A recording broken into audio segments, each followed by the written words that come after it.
Bonjour à toutes et à tous et bienvenue sur ma chaîne YouTube pour une toute nouvelle vidéo de révision à destination des élèves de 6e. Il s'agit d'un chapitre d'enseignement moral et civique qui s'intitule L'enfant, droit, identité et respect de la vie privée de chacun.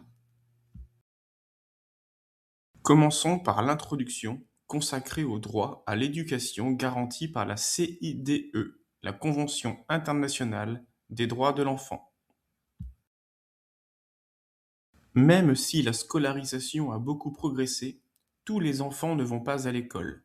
En 2024, 251 millions d'enfants âgés de 6 à 18 ans n'étaient pas scolarisés, principalement des filles. Beaucoup vivent en Afrique subsaharienne ou dans des pays à faible revenu.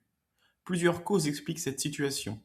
La pauvreté, le manque de sécurité, le travail des enfants, les catastrophes naturelles, les guerres ou encore les discriminations. L'exemple de Malala Yousafzai montre que le droit à l'éducation doit toujours être défendu. Au Pakistan, elle s'est engagée pour la scolarisation des filles face aux talibans.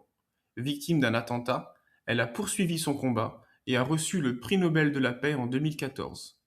Depuis le 20 novembre 1989, la Convention internationale des droits de l'enfant reconnaît des droits à tous les enfants de moins de 18 ans. L'UNICEF agit dans le monde pour les défendre. La problématique du chapitre est la suivante. Comment les droits de l'enfant permettent-ils de protéger son éducation, son identité et sa vie privée, notamment dans l'univers numérique? Nous allons maintenant voir une première grande partie, des droits pour protéger l'identité et la vie privée de l'enfant. Nous commençons par une première sous-partie consacrée à l'identité, un droit essentiel pour chaque enfant. Tout enfant a droit à un nom, une nationalité et à être enregistré à la naissance. Cet enregistrement lui permet d'être reconnu officiellement par l'État, mais aussi d'aller à l'école, d'être soigné et d'être protégé. Pourtant, certains enfants ne sont pas déclarés à leur naissance. On les appelle parfois des enfants fantômes. Cette absence d'identité officielle peut entraîner de nombreuses difficultés. Aller à l'école, recevoir des soins, obtenir des papiers ou faire reconnaître ses droits. Les causes sont diverses. La pauvreté, l'éloignement des services d'état civil, les naissances à domicile, le manque d'informations, les guerres ou encore les discriminations. Des solutions existent. Par exemple, envoyer des agents dans les villages ou permettre l'enregistrement à l'état civil par SMS. Passons maintenant à la deuxième sous-partie, le droit à la vie privée, protéger son intimité et son image. La vie privée correspond aux informations concernant l'intimité d'une personne et qui ne peuvent pas être divulguées sans son accord.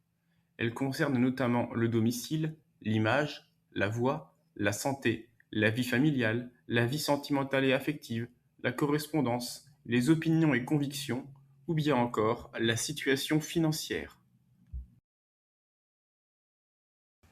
La loi protège aussi le droit à l'image, c'est-à-dire la possibilité de choisir ce que l'on souhaite ou non montrer de soi. Les parents doivent protéger ce droit pour leur enfant et tenir compte de son avis lorsqu'il est capable de l'exprimer. Le sharenting, c'est-à-dire la publication régulière par les parents de photos, vidéos ou informations concernant leur enfant, peut présenter des risques comme le cyberharcèlement ou la récupération d'images sans autorisation. Nous passons maintenant à la deuxième grande partie de ce cours. Dans l'univers numérique, protéger ses données, ses traces et sa vie privée face aux risques. Nous allons d'abord voir une première sous-partie, l'identité numérique, nos données et nos traces sur Internet. L'identité numérique correspond à l'ensemble des contenus et informations qui nous représentent sur Internet. Elle se construit grâce aux traces que nous laissons.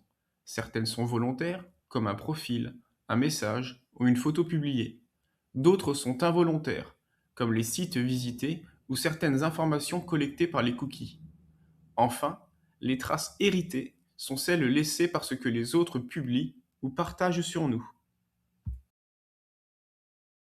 Toutes ces traces participent à notre e-réputation, c'est-à-dire à l'image que les autres se font de nous à partir des informations trouvées en ligne. Cette réputation dépend donc de ce que nous publions nous-mêmes, mais aussi de ce que les autres publient à notre sujet. Passons maintenant à la deuxième sous-partie. Identifier les dangers liés aux usages numériques. Les jeunes peuvent être confrontés à de nombreux risques. Hyperconnexion, mauvaises rencontres, faux profils, arnaques, désinformation, contenu hyperviolent ou encore cyberviolence. Celles-ci peuvent prendre la forme d'insultes en ligne, de cyberharcèlement ou d'usurpation d'identité lorsqu'une personne se fait passer pour une autre. Il existe aussi les deepfakes ou hypertrucages. Ce sont des images, des vidéos ou des sons modifiés par intelligence artificielle pour faire croire quelque chose de faux. Des photos peuvent ainsi être récupérées sans l'accord de la personne, transformées, puis diffusées, ce qui peut porter gravement atteinte à sa vie privée et à son image.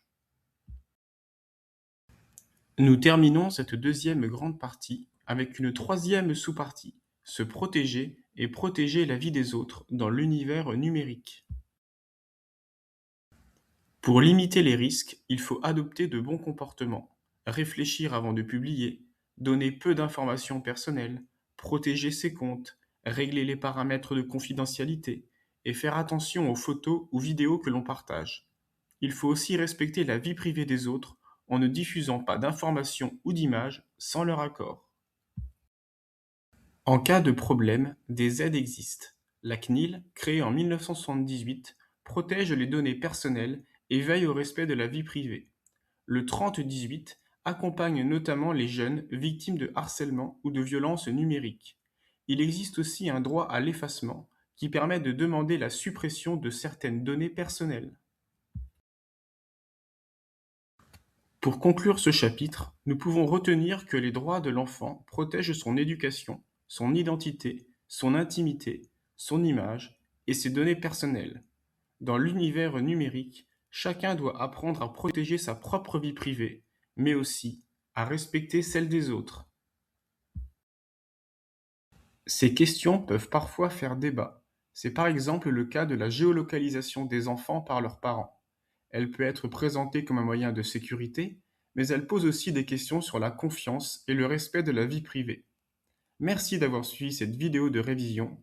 Bonne révision à toutes et à tous, et à très bientôt pour une nouvelle vidéo.